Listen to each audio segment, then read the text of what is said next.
বিবাহিত ছেলে মেয়ে যদি জেনা করে তাহলে তাকে ইট ঢেল পাথর দিয়ে মেরে মেরে মেরে ফেলতে হবে। অবিবাহিত ছেলে মেয়ে যদি জেনা করে তাহলে 100 লাঠি পিটিয়ে তাকে এলাকা থেকে তাড়িয়ে দিতে হবে।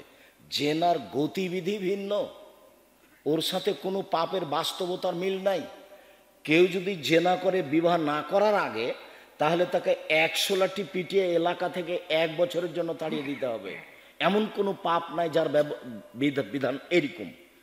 আবার বিবাহ করার পরে যদি কেউ জেনা করে তাহলে তাকে ইট ঢেল পাথর দিয়ে মেরে মেরে মেরে ফেলতে হবে। এদেশের লাখো ভাবিকে ইট ঢেল পাথর দিয়ে মেরে ফেলতে হবে যারা দেবরের সাথে জেনায় লিপ্ত হয়েছে। এদেশের লাখো দুলাভাইকে ইট ঢেল পাথর দিয়ে মেরে ফেলতে হবে যারা শ্যালিকার সাথে জেনায় লিপ্ত হয়েছে। এদেশের লাখো পুরুষকে ইট ঢেল পাথর দিয়ে মেরে ফেলতে হবে যাদের স্ত্রী থাকা সত্ত্বেও অন্য মহিলার সাথে জেনায় লিপ্ত হয়েছে। এদেশের লাখো নারীকে ইট ঢেল পাথর দিয়ে মেরে ফেলতে হবে সরকারিভাবে যাদের স্বামী থাকা সত্ত্বেও অন্য পুরুষের সাথে জেনায় লিপ্ত হয়েছে। পাপের জগতে এমন কোনো পাপ নেই যেটা এমন হতে পারে 3 শ্রেণীর মানুষকে হত্যা করতে হয়, তার 2 শ্রেণীর মানুষের বাঁচার পথ আছে। আশহাদু আল্লা ইলাহা ইল্লাল্লাহ, আমি সাক্ষ্য দিচ্ছি আল্লাহ ছাড়া কোনো মাবুদ নাই। ওয়া আশহাদু আন্না মুহাম্মদ রাসূলুল্লাহ, আমি সাক্ষ্য দিচ্ছি মুহাম্মদ আল্লাহ রাসূল। এরকম সাক্ষী দেওয়ার লোককে হত্যা করা যায় 3টা পাপের কারণে, তবে 2টা পাপের কারণে বাঁচা যায়। এক, বলছে আমি কোরআন মাজিদ মানি না, তাহলে তাকে সরকারিভাবে হত্যা করতে হবে, তার নাম মুরতাদ। এক, বলছে গাভীর দুধ হারাম, তাহলে তাকে হত্যা করতে হবে সরকারিভাবে। এক, বলছে যে মদ হালাল, তাকে হত্যা করতে হবে সরকারিভাবে, তবে আর বাঁচার পথ আছে। একে ফাঁসির মঞ্চে নিয়ে যাওয়া হয়েছে, ফাঁস টান টান, তখন বলছে ভুল হয়েছে ভুল হয়েছে ভুল হয়েছে, কোরআন মাজিদে আল্লাহর বিধান, কোরআন মাজিদে আল্লাহর বিধান, আমার ভুল হয়েছে। তাকে ফাঁস থেকে নামিয়ে নিতে হবে, আর ফাঁসি হবে না। এ দেখেন বেঁচে গেল। 2, কেউ যদি কাউকে হত্যা করে, আমি যদি আপনার ছেলেকে হত্যা করি তাহলে আপনি আমার কেসাস নিয়ে নেবেন, আমাকে হত্যা করতে হবে সরকারিভাবে। এখন আমাকে হত্যা করার জন্য ফাঁসির মঞ্চে নিয়ে যাওয়া হয়েছে, ফাঁস গলায় দেওয়া হয়েছে, কিন্তু আপনার বাপ মা বলছে যাক যাক যাক আমরা মাফ করে দিলাম, আমরা কেসাস নিব না, আমরা মাফ করে দিলাম, আমরা কেসাস নিব না। তাহলে আপনাকে কি করতে হবে? নামিয়ে নিতে হবে। 3, বিবাহ করার পরে যদি কেউ জেনায় লিপ্ত হয়, পৃথিবীর এমন কোনো পথ ঘাট নাই তাকে বাঁচানো যেতে পারে। আপনার বিচার হলো না, আপনি তওবা করলেন, পাপ ক্ষমা হয়ে যাবে ইনশাআল্লাহ, সেটা ভিন্ন কথা। তার দয়া ভিন্ন, ফেরাউনকে মাফ করতে পারে সেটা ভিন্ন কথা। কিন্তু আপনাকে এইটা জানতে হবে, অন্তত আপনি বেঁচে থাকার কোনো সুযোগ রাখেন না, এটা আপনাকে মনে রাখতে হবে। 1 মিনিট, এই ছেলে 1 মিনিট, যা তোমরা তুমি গামে দিয়ে, গামেদ সম্প্রদায়ের একজন মহিলা আসলো, এসে আল্লাহ রসুলকে বলছে তাই এমনি রাসূলুল্লাহ, আল্লাহ রসুল আমাকে পবিত্র করেন। তখন আল্লাহ রসুল বলছেন ইরজিই, বাড়ি ফিরে যাও, আস্তাগফিরুল্লাহ, আল্লাহর নিকটে ক্ষমা চাও, ও তুবি ইলাইহি, তওবা করো। তখন মহিলাটি বলছে হাতুরাদ্দেদনি কামার দাদা মাইজুবনু মালিক, ও মাইজুবনু মালিকের বিচার না করে তাকে ফিরিয়ে দিয়েছিলেন, সেভাবে আপনি আমাকে ফিরিয়ে দিতে চাচ্ছেন? অন্না হবলা বিনা জেনা, আমার পেটে অবৈধ সন্তান আছে, আমি ফিরে যেতে রাজি নই, বিচার করে দিতে হবে। দেখেন ইসলামী নিয়ম কেমন। আল্লাহ রসুল বলছেন ইরজিই হাত্তা তালেদি, বাড়ি ফিরে যাও, যেদিন বাচ্চা হবে সেদিন আসো, বিচার করে দিব। মহিলা বাড়ি চলে গেল। মুসলিম হাদিস গ্রন্থে এসেছে যেদিন বাচ্চা প্রসব হয়েছে সেদিনে একটা ন্যাকড়ায় জড়িয়ে নিয়ে এসে বলছে এ দেখেন বাচ্চা প্রসব হয়েছে, বিচার করে দেন। তখন আল্লাহ রসুল বাচ্চার দিকে লক্ষ্য করে বলছেন ইরজিই, বাড়ি ফিরে যাও, ফরদিহি হে, বাচ্চাকে দুধ খাওয়াও, হাত্তা তাফতেমি হে, বাচ্চা যেদিন দুধ ছেড়ে দেবে সেদিন আসছে বিচার করে দেব। মহিলা বাচ্চা নিয়ে চলে গেল, 2 বছর বাচ্চাকে দুধ খাওয়ালো। 2 বছর পরে বাচ্চা নিয়ে বিচারালয়ে উপস্থিত, বাচ্চার হাতে তখন একটা রুটি রয়েছে, রুটি প্রমাণ করে বাচ্চা খাদ্য খেতে পারে। ফাওয়াসাদহু বিয়াদির মুসলিমিন, আল্লাহ নবী বলেন এই শোনো, এই বাচ্চাটা তুমি না, লালন পালন করিও, একজন মুসলমান হাতে দিয়ে দিলেন। তারপরে বলেন সঙ্গী সাথী ইযহাবু বিহা, একে মাঠে নিয়ে যাও, ওয়াহফিরুল্লাহ আলা সাদরিহা, মাঠে নিয়ে গিয়ে গর্ত খুঁড়ে বুক পর্যন্ত মাটিতে পুঁতে দাও। ফারজামুহা, চতুর্দিক থেকে ইট ঢেল পাথর মেরে তাকে বিদায় করো দুনিয়া থেকে। ও বিচার চাইতে না আসলে আল্লাহ রাসূল আর বিচার করতেন না। তোমরা মাঠে নিয়ে যাও, গর্ত খোঁড়ো, বুক পর্যন্ত মাটিতে পুঁতে দাও, চতুর্দিক থেকে ইট ঢেল পাথর মেরে তাকে বিদায় করো। খালিদ বিন ওয়ালিদ বলছেন, গর্ত খুঁড়লাম, বুক পর্যন্ত মাটিতে পুঁতে দিলাম, চতুর্দিক থেকে ইট ঢেল পাথর মারতে লাগলাম, আমি একটা পাথর তার মুখের উপরে মারলাম, যে খালিদ, পাথরটা মুখে লেগে মুখ ফেটে রক্ত ছিটে খালিদের গায়ে লাগলো। খালিদ তাকে গালি দিয়ে বসলেন, ছি ছি ছি ছি ছি, একজন জেনাকারিনী মহিলার গায়ের রক্ত আমার গায়ে লাগলো। এইভাবে বলতে আল্লাহ রাসূল বলেছেন, মারলেন খালিদ, খালিদ থামো, গালি দিও না, এ মহিলা এত তওবা করেছে, এ মহিলা এত ক্ষমা চেয়েছে, এ মহিলা এত তওবা করেছে, এ মহিলা এত ক্ষমা ভিক্ষা চেয়েছে, যে বড় থেকে বড় পাপী যদি এমন তওবা করে তাহলে তার পাপ ক্ষমা করা হবে। খালিদ শোনো, এর তওবা যদি মদিনার সব পাপীকে ভাগ করে দেওয়া হয়, সবার পাপ ক্ষমা হয়ে যাবে। তার মানে আল্লাহ রাসূল বললেন যে তার পাপ ক্ষমা হয়ে গেছে। তিনি জানাজা দিলেন, তিনি কাফন দাফন করলেন, তো তিনি বলতে পারলেন না যাও তোমার বিচার হবে না, বাড়ি চলে যাও, এই কথা তিনি বলতে পারলেন না। দুঃখিত। সম্মানিত দিনী ভাই বোন, বিবাহের পরে জেনা ভিন্ন ধরনের শাস্তি, ভিন্ন ধরনের পাপ। পৃথিবীর এত বড় মানুষ, পৃথিবীর সবচেয়ে পাওয়ারফুল মানুষ মুহাম্মদ সাল্লাল্লাহু আলাইহি সাল্লাম, এত বড় পাওয়ারফুল মানুষ আল্লাহ পৃথিবীতে কাউকে সৃষ্টি করেননি। জান্নাতের গেটে বড় অক্ষরে লেখা আছে, সর্বপ্রথমে যিনি প্রবেশ করবেন তিনি হলেন মুহাম্মদ সাল্লাল্লাহু আলাইহি সাল্লাম। বিচারের মাঠে আল্লাহর সামনে কেউ কথা বলতে পারবেন না, এমনকি ইব্রাহিম আলাইহিস সালাম বলতে পারবেন না, আমার যে কি হয় তা আমি নিজেই বুঝি না, এ বলে একটার পর একটা সবকে সরিয়ে দিবেন। মুহাম্মদ সাল্লাল্লাহু আলাইহি সাল্লাম কথা বলতে সক্ষম হবেন, মুহাম্মদ সাল্লাল্লাহু আলাইহি সাল্লাম কথা বলতে সক্ষম হবেন, এ কথা তিনি বলেও গেছেন। এত বড় পাওয়ারফুল মানুষ একটু বলতে পারলেন না, যাও তোমার পাপ ক্ষমা হয়ে গেছে, তোমার আর বিচার হবে না, এই কথা বলতে পারলেন না। কেন? ওপর থেকে ফাইসালা আছে, বিবাহ করার পরে জেনায় লিপ্ত হলে তাকে ইট ঢেল পাথর দিয়েই মেরে ফেলতে হবে।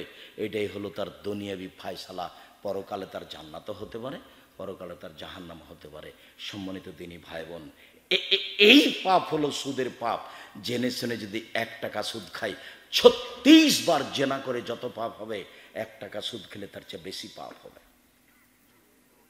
সুদের পাপের 70টি ভাগ রয়েছে, বড় থেকে ছোট, ছোট থেকে বড়।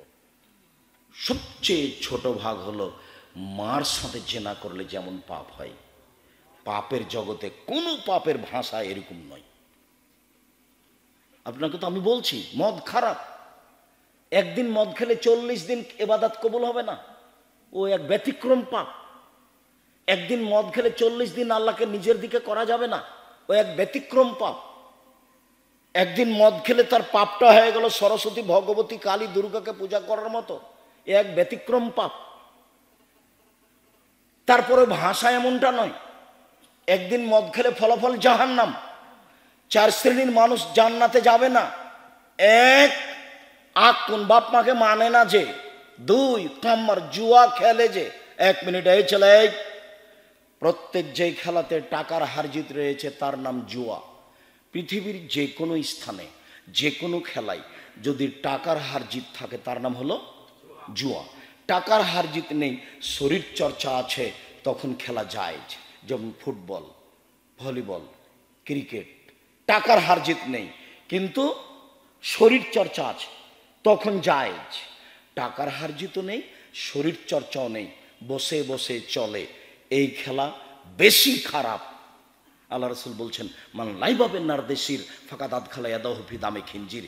কেউ যদি চৌসার, ছক্কা, লুডু, দাবা, পাঞ্জা, ক্যারাম বোর্ড, তাস, গেমস, এরকম খেলা পৃথিবীতে আরও যত জন্ম নিয়েছে, আরও যত জন্ম নিবে, বসে বসে চলে, শরীর চর্চা হয় না, বসে বসে চলে, অন্য কাজ হয় না, এই খেলাতে যদি কেউ অংশগ্রহণ করে, সে তার হাতকে শরীর শুকুরের রক্তের মধ্যে ডুবিয়ে দিল। কার মধ্যে ডুবালো? শুকুরের, শরীর রক্তের মধ্যে ডুবিয়ে দিল। তার মানে বসে বসে চলে, কোনো কাজ হয় না, তাসবিহ তাহলিল হয় না, শরীর চর্চা হয় না, সামাজিক কাজ হয় না। ইসলাম কোনো মানুষকে বসে খেতে দিবে না। এই ছেলে বসে আছো কেন? তাস খেলাচ্ছ কেন? এই ছেলে বসে লুডু খেলাচ্ছ কেন? এটা কোন ঢং? এই ছেলে তোমাকে বলছি, তোমার ওই তাস খেলার ক্যারাম বোর্ডটা ভেঙে ঘুমাবা, বক্তব্যের সঙ্গে মুনাফিকি করিও না। মুনাফিকি করে কোনো লাভ নেই। তুমি যদি ভেঙে ঘুমাও তাহলে তুমি আসলেই বক্তব্য শুনেছ, তুমি একজন মুসলিম। মুসলিম মানে মেনে নেওয়া, ইসলাম মানে ওর ধর্ম, ওর ধর্মের নাম ইসলাম। আর মুসলিম মানে মেনে নিয়েছি। চৌসার, ছক্কা, লুডু, দাবা, পাঞ্জা, ক্যারাম বোর্ড, তাস, গেমস যেগুলো বসে বসে চলে, এগুলো শরীয়ত খুব শক্তভাবে দেখেছে। মধ্যখানে একটা কথা বারবার আঘাত করছে, আপনার স্ত্রীকে বলে এসেছি অনেক কিছু, তারপর আমি কষ্ট পাচ্ছি একটু না বললে। আপনার স্ত্রী আপনার বাচ্চার হাতে গেমস খেলতে দিয়েছে, বাচ্চাকে একটা মোবাইল, আর আপনার স্ত্রী স্টার জালসা নিয়ে বসে আছে। এ হস্তিনী বউ। আমি আপনাকে কষ্ট দিতে চাই না বারবার বলে, আমি আপনার বউ ভালো হোক এটাই আমি চাচ্ছি। আপনার বউ ভালো হোক এটাই আমি চাচ্ছি। যদি সত্যিই সংসারকে সুন্দর করতে চান, সরকারের দোষ দিয়ে কোনো লাভ নেই। আপনি তো আপনার পরিবারের মালিক, আপনি আপনার পরিবারকে কন্ট্রোল করবেন। আল্লাহ বলছেন কু আনফুসাকুম ওয়া আহলিকুম নারা, তুমি নিজেকে জাহান্নাম থেকে বাঁচাও, তোমার পরিবারকে বাঁচাও। আপনাকে তো জনগণের দায়িত্ব দেওয়া হয়নি। মৌলানা সাহেব দিয়ে জাহান্নাম উদ্বোধন হবে। মৌলানা সাহেবকে দিয়ে কি হবে? জাহান্নাম উদ্বোধন হবে। বিপদে মৌলানা সাহেব আছে। বিপদে কে আছে? মৌলানা সাহেব আছে। তো মৌলানা সাহেবের হলো মোহাম্মদ সাল্লাল্লাহু আলাইহি ওয়াসাল্লামের কথা জাতির কাছে পৌঁছাতে হবে। কেসা কাহিনী বলতে পাবে না, কে কি করলো এটা বলতে পাবে না। ওকে মোহাম্মদ সাল্লাল্লাহু আলাইহি ওয়াসাল্লামের কথা পৌঁছাতে হবে। ঠিক ঠিক ঠিক ঠিক এভাবে বলছেন আল্লাহর নবী। পৃথিবীর আলেম ওলামা শুনে রাখো, বাল্লিগু আন্নী ওয়ালা আয়া, আমার একটি কথা জানা থাকলে অন্যকে বলো। পৃথিবীর মানুষ, আমার একটি কথা জানা থাকলে অন্যকে বলো। বানে ইসরায়েলের কাহিনী বলো, কোনো দোষ নেই। মান কাযাবা আলাইয়া মুতাআম্মিদান ফালিয়াতাওবা মাক্কাদাহু মিনান নার। কেউ যদি কোনো কথা আমার নামে বলে, সেই কথা যদি আমার না হয়, কেউ যদি কোনো কথা ধর্মের নামে বলে, সেটা যদি আমার না হয়, কেউ যদি কোনো কথা আমার নামে বলে, সেটা যদি আমার না হয়, তাহলে তার থাকার জায়গায় জাহান্নাম। জুব্বা যত বড়ই হোক, পাগড়ি যত বড়ই হোক, বিচার মাঠে রেহাই হবে না। যার জন্য মুখ খুলতে পাবে না রাসূলের কথা ছাড়া। নিজেকে বাঁচাতে হবে, পরিবারকে বাঁচাতে হবে, এটা আমার জিম্মেদারি। মৌলানা সাহেবের জিম্মেদারি নিজেকে, পরিবারকে, সমাজকে। নিজেকে, পরিবারকে, সমাজকে। উনি কেমন দাওয়াত দিচ্ছেন সেটা বিচারের মাঠে ফলাফল হবে। এই ছেলে, আমরা আলোচনার শেষের দিকে চলে এসেছিলাম। সুদের আলোচনায় একটা লম্বা হাদিসের একটা অংশ বলবো, সেই জন্য হাদিসটা আমি মুখে বলছি। হাদিস বুখারী মুসলিম। আমার দিকে এক খেলে চেয়ে থাকবেন। যার একটা কথা আসবে সুদের ব্যাপারে, এদিকে দেখেন। সামর ইবনে জুনদুব রাদিয়াল্লাহু তাআলা আনহু বলেন, আল্লাহর নবী ফজরের সালাত আদায় করেই আমাদের দিকে মুখামুখি বসতেন, আমাদের জিজ্ঞাসা করতেন, তোমরা স্বপ্নে কিছু দেখেছো কি? আমরা কেউ কিছু দেখলে বলতাম, তখন তিনি স্বপ্নের তাবির করে দিতেন। বলতেন, তোমার স্বপ্নের তাবির এই, তোমার স্বপ্নের তাবির এই। তো একদিন তিনি আমাদেরকে জিজ্ঞাসা করলেন, সঙ্গী সাথী, গত রাত্রে স্বপ্নে কেউ কিছু দেখেছ? আমরা বললাম জি না। তখন তিনি বলছেন, শোনো শোনো, আমি দুইজন লোককে দেখেছি। তারা আমার কাছে আসলো, দুই হাত ধরলো, ধরে নিয়ে চলে যাচ্ছে বাইতুল মুকাদ্দাসের দিকে। যেতে যেতে দেখি একটা লোক বসে আছে আর একটা লোক দাঁড়িয়ে আছে। যে লোকটা দাঁড়িয়ে আছে তার হাতে একটা লোহার বাঁকা লাঠি রয়েছে, মুখের ডান দিক দিয়ে ঢোকে চিরে পিছন দিকে নিয়ে যাচ্ছে, আবার বের করে মুখের বাম দিকে লাগাচ্ছে। তো বাম দিক চিরতে না চিরতে দেখে ডান দিক ঠিক হয়ে গেছে, আবার বের করে ডান দিকে নিয়ে আসছে। আমি বললাম, মা যা, এ কি দৃশ্য? তো তারা দুজন বলছেন, চলতে থাকে চলতে থাকে। আমি কিছু না বলে চলতে থাকলাম। চলতে চলতে দেখছি যে একটা লোক চিত হয়ে শুয়ে আছে, আর একটা লোক পাশে দাঁড়িয়ে আছে, তার হাতে একটা বড় পাথর আছে। মারছে পাথর তার মাথার উপরে, মাথা একবারে ভেঙে চৌচির হয়ে যাচ্ছে, পাথরটা ছিটকে দূরে চলে যাচ্ছে। ও পাথরটা আনতে যাচ্ছে, আনতে না আনতে দেখে মাথা ঠিক হয়ে গেছে, আবার মারছে। তা আমি বললাম, এ কি দৃশ্য, ব্যাপারটা কি, এ কোন শাস্তি? তো কি ব্যাপার? তারা দুজন বললেন, চলতে থাকেন। আমি কিছু না বলে চলতে থাকলাম। আস্তে আস্তে দেখি একটা গর্তের মতো, চুলার মতো একটা গর্ত, উপরের দিক সংকীর্ণ, নিচের দিক প্রশস্ত। দেখি তার ভিতরে আগুন জ্বলছে, দাদা দাদা দাদা করে আগুন উপরে চলে যাচ্ছে, আবার নিচে যাচ্ছে। দেখি তার ভিতরে পুরুষ এবং নারী উলঙ্গ অবস্থায় জমা ধরে আছে, উলঙ্গ অবস্থায় দুইজন করে জমা ধরে আছে, দাদা দাদা দাদা করে উপরে চলে যাচ্ছে, আবার নিচে আসছে, আবার উপরে যাচ্ছে, আবার নিচে আসছে। আমি বললাম এ কি? তারা দুইজন বলেন চলতে থাকে। আমি কিছু না বলে চলতে থাকলাম। আস্তে আস্তে দেখি একটা নদী, নদীতে পানি নেই, শুধু রক্ত, রক্ত, পানি নেই। তো দেখছি নদীর পাশে একটা লোক দাঁড়িয়ে আছে, হাতে পাথর আছে, আর মাঝামাঝিতে একটা লোক আছে, খুললো মারা দেয় এক রোজা।